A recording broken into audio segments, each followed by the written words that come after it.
যা হয়েছে এটাকে ছাত্র আন্দোলন বলে না, এটা কোনো আন্দোলনই নয়, এটা হুলিগানিজম, অ্যানার্কি, গুন্ডামি এবং একটা মব লিঞ্চিং এর একটা প্রবণতা আমি যতটুকু দেখলাম এবং যা শুনলাম।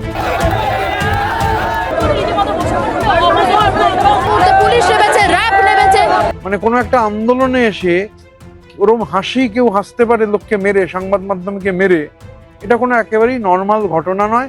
এর পেছনে একটা গভীর ডিজাইন আছে বলে মনে হচ্ছে। মুটে যে শোনা যাচ্ছে জুতোটা সুন্দর খুলে নে, এটা কি ছাত্র আন্দোলন? তো সৃজনদের তো মানে উত্তর দিতে হবে, সেলিম সাহেবদের তো উত্তর দিতে হবে। আমি এখন মাখনবাবু আমার সঙ্গেই নামলেন, ওনার একটা সিটি স্ক্যান হবে।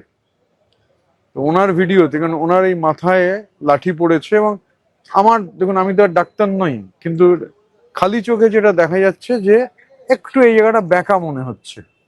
তো এখন ওনাকে সিটি স্ক্যানের জন্য নিয়ে যাওয়া হলো। তো আমি ওনার মোবাইলে চারটে ফুটেজ দেখছিলাম। মানে ছাত্র আন্দোলনে যে ঝান্ডা, সেই ঝান্ডা তো আমরা ছাত্র আন্দোলন করে বড় হয়েছি। ছাত্র আন্দোলনে কিরকম ঝান্ডা কিসে লাগানো হয় তা আমরা জানি। প্র্যাকটিক্যালি যেগুলো দেখলাম আর কি, ঝান্ডা লাগানো হয়েছিল ওগুলোকে ডান্ডা বলে। ওগুলোর সঙ্গে রাজনৈতিক আন্দোলনের কোনো সম্পর্ক নেই, ছাত্র আন্দোলনের তো নেই। তো ডান্ডার মধ্যে সোকল পতাকা লাগিয়ে যারা এলেন এবং তারপর ওখানে দেখা যাচ্ছে একটা জান্তব পাশবিক উল্লাস, মোবাইল কেড়ে নেওয়ার চেষ্টা হচ্ছে, টাকা কেড়ে নেওয়ার চেষ্টা হচ্ছে, ফুটেজে শোনা যাচ্ছে জুতোটা ভালো খুলে নে। আমি জাস্ট হতবাক। মানে প্রথম কথা, এটা ছাত্র আন্দোলন বলে কোনো বিষয়ই নয়, এটা ইংরেজিতে বলে অ্যানার্কি, হুলিগানিজম। এবং মাখনবাবুর মোবাইলে অন্তত যে ভিডিও ফুটেজগুলো রয়েছে, যে ফুটেজগুলো উনি, তা থেকে অপরাধীদের নিশ্চিতভাবে আমরা আশাবাদী যে পুলিশ নিশ্চিতভাবে তাদের আইডেন্টিফাই করতে পারবেন। খুব ক্লিয়ার ফুটেজ। এবং যে জান্তব তাণ্ডব, এখন যারা এই আন্দোলনে নেতৃত্ব দিয়েছেন, বাম ছাত্র সংগঠনগুলো তাদের ডাকে, আর এই ককরোচ পার্টি, তাদের তো দায় নিতে হবে। যা হয়েছে এটাকে ছাত্র আন্দোলন বলে না, এটা কোনো আন্দোলনই নয়, এটা হুলিগানিজম, অ্যানার্কি, গুন্ডামি এবং একটা মব লিঞ্চিং এর একটা প্রবণতা আমি যতটুকু দেখলাম এবং যা শুনলাম। সংবাদ মাধ্যম যেভাবে আক্রান্ত হয়েছে, বুম ভেঙে দেয়া, ক্যামেরায় জল ঢেলে দেওয়া, এগুলোর সঙ্গে গণতান্ত্রিক শান্তিপূর্ণ আন্দোলনের কোনো সম্পর্ক নেই। এবং এই ঘটনা ঘটাবার পর যে উল্লাসটা দেখছি আর কি, মোবাইল কেড়ে নিচ্ছে, টাকা কেড়ে নিচ্ছে, জুতোটা ভালো সেটা নিয়ে নিতে চাইছে, এটা খুব সিরিয়াস একটা ব্যাপার। মানে এটাকে একদম লাইটলি নেওয়ার কোনো সুযোগ নেই, মানে লাইটলি নেওয়া উচিতও নয়। আমরা নিশ্চিতভাবে দাবি জানাবো সরকারের কাছে যে অপরাধীদের চিহ্নিত করা কোনো সমস্যা নয়, ফুটেজ রয়েছে, এদের চিহ্নিত করতে হবে, কঠিনতম শাস্তি দিতে হবে। আর আমি তো মনে করি যেহেতু এসএফআই সহ বামপন্থী সংগঠনগুলো তারা এই আন্দোলনের অংশ ছিলেন, তাদেরও তো বলতে হবে এরা কারা। তারা তো দায় এড়িয়ে যেতে পারেন না। যদি বলেন চিনি না, তাহলে বললে হবে না চিনি না। দাদা, তারা বলছেন যে আমাদের কেউ এই ঘটনায় করেনি, নাকি বিজেপি শাসক দলের দিকে আঙুল তুলছে, তাদের লোকজনকে মারধর করেছে, আর যে ককরোচ জনতা পার্টি তারা কাছে তো দায় সেরে দিয়েছে, বলছে আমাদের ব্যানারে তো আন্দোলন হয়নি। আচ্ছা, আপনি আন্দোলনের ডাক দেবেন, আপনি জমায়েত করবেন, আপনি জমায়েতের ক্রেডিট নেবেন জমায়েত ভালো হলে, আর যেখানে যে তাণ্ডব হবে, সংবাদ মাধ্যম যেভাবে আক্রান্ত হয়েছে, আপনি তার দায় নেবেন না। দুটো তো একসঙ্গে হতে পারে না। আমি ক্রেডিট নেবো আর দায় নেবো না। আপনাদের ডাকে আন্দোলন, তা আপনাদের ডাকে আন্দোলনে যদি বাইরে থেকে কোনো হুলিগান ঢুকে পড়ে, তাহলে দায়িত্ব হচ্ছে আন্দোলনটাকে বন্ধ করে আগে তাদের আইডেন্টিফাই করে তাদের সরিয়ে দেয়া এবং পুলিশকে বলা যে এরা আমাদের পার্ট নয়। তো যখন ইউফোরিয়াটা হলো তখন তারা আপনার পার্ট, আর যখন হচ্ছে এই ধরনের আক্রমণ হলো, তাণ্ডব হলো। এবং আমি বলছি, আমি তো চারটে আমি দেখলাম তো মাখনবাবুর ফোনে সবকটা রয়েছে। তুই ফোন দিয়েই তো এইসব দুষ্কৃতীদের আইডেন্টিফাই করা সম্ভব। এবং মানে কোনো একটা আন্দোলনে এসে ওরকম হাসি কেউ হাসতে পারে লোককে মেরে, সংবাদ মাধ্যমকে মেরে, এটা কোনো একেবারেই নর্মাল ঘটনা নয়। এর পেছনে একটা গভীর ডিজাইন আছে বলে মনে হচ্ছে। এখন যারা কম্পিটেন্ট অথরিটি, তারা ডিজাইনটা নিশ্চিতভাবে, মানে এটা একটা খুব বড় ডিজাইন নিয়ে কিছু করার চেষ্টা হচ্ছে। এবং যেভাবে আমি এখনো ওখানে যারা আছেন সবার সাথেই কথা হলো, নাক ফেটে রক্ত বেরোচ্ছে, মুখ ফেটে রক্ত বেরোচ্ছে। আমি শিলাদিত্য এই সময় ওকেও যা দেখলাম, তো জ লাইন, মানে জ নাড়াতে পারছে না, ফুলে গেছে। ওই যে বললাম যে আমি মানে আমি তো ওখানেই, মানে যিনি আক্রান্ত, যাকে এখন সিটি স্ক্যান করাতে নিচে নামানো হলো, তার ফোনেই যে আছে ভয়ানক, মানে এক কথায় বললে ভয়ানক। আমি আবার বলছি, পতাকা ওই রকম লাঠিতে হচ্ছে, কেউ পতাকা বাঁধে না।